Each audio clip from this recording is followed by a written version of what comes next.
मधुराधिपतेरखिलं मधुरम्।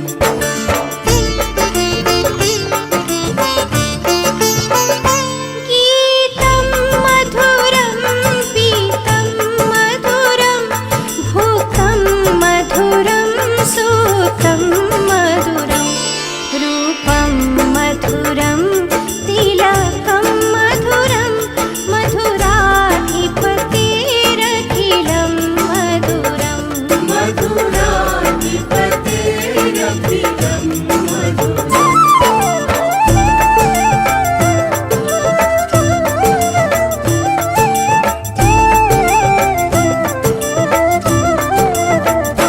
तरणं मधुरं तरणं मधुरं हरणं मधुरं रमणं मधुरं वमितं मधुरं शमितं मधुरं मधुराधिपतेरखिलं मधुरम्।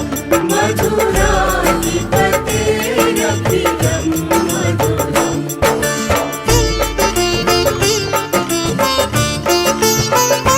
गुञ्जा मधुरा माला मधुरा यमुना मधुरा वीची मधुरा सलिलं मधुरं कमलं मधुरं मधुराधिपतेरखिलं मधुरम्।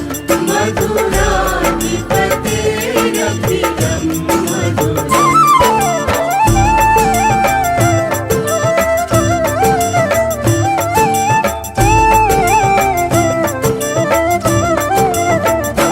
गोपी मधुरा लीला मधुरा युक्तं मधुरं मोक्तं मधुरं दृष्टं मधुरं शिष्टं मधुरं मधुराधिपतेरखिलं मधुरम्। मधुराधिपतेरखिलं मधुरम्।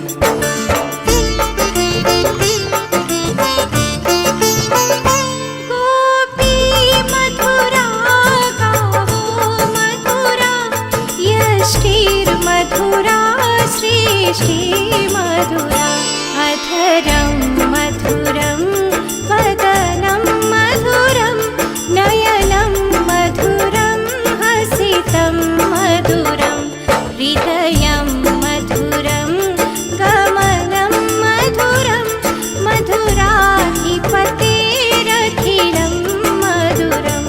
मधुरा